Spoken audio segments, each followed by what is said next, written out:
नरेंद्र कब मिलेगा सिलेंडर राज्यव्यापी आंदोलन बाळापूर तालुका आज दिनांक 6/4/2026 रोजी तहसीलदार कार्यालय बाळापूर येथे राज्यव्यापी आंदोलन छेडण्यात आले व उपविभागीय अधिकारी बाळापूर यांना नरेंद्र कब मिलेगा सिलेंडर या आशयाचे निवेदन देण्यात आले। वंचित बहुजन आघाडी, युवा आघाडी, भारतीय बौद्ध महासभा, महिला आघाडी व इतर सर्व विंगची टीम यांनी बाळापूर तहसीलवर एक दिवसीय आंदोलन व उपविभागीय अधिकारी यांना निवेदन देण्यात आलेले आहेत। नरेंद्र कब मिलेगा सिलेंडर राज्यव्यापी आंदोलन केले। आंदोलनात मोठ्या संख्येने लोक सहभागी झालेत होते।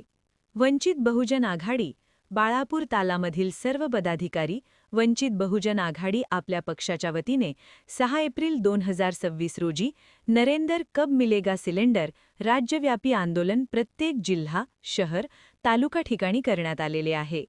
देशभरात गॅस सिलेंडरच्या तीव्र टंचाईमुळे सर्वसामान्य नागरिकांना गंभीर अडचणींचा सामना करावा लागत आहे। मुजरा मोदीच्या देश विकण्याच्या आर्थिक नीतीमुळे देशात गॅस सिलेंडरचा प्रचंड तुटवडा झाला आहे।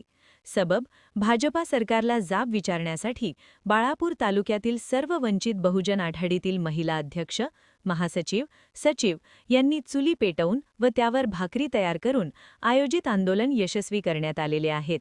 त्यामध्ये अकोला जिल्ह्यातील माजी सचिव बबलू भाऊ उर्फ प्रदीप सिरसाठ, माजी जीप सदस्य संजय बावने, संजय उमाळ्या नगरसेवक नगर परिषद बाळापूर, भारतीय बौद्ध महासभा अध्यक्ष राहुल भाऊ इंगळे, निंबा अंदुरा सर्कल प्रमुख दीपक घ्यारे, ता माजी महासचिव सुभाष तायडे, संजय वानखडे सरपंच अंदुरा व लोहारा हातरून सर्कलचे ता माजी महासचिव राजू भाऊ मोरे, सर्कल अध्यक्ष तानाजी मोरे, संदेश मोरे, सहदेव भटकर तसेच तालुक्यातील सर्वच जिल्हा परिषद सर्कलमधील सामान्य नागरिक व महिला ई कार्यकर्त्यांनी सहभाग घेऊन उपविभागीय यांना आणखी नवीन व्हिडिओ पाहण्यासाठी आमच्या देशमुख एक्सप्रेस न्यूज चॅनलला सबस्क्राइब करा, लाईक करा आणि शेअर करा।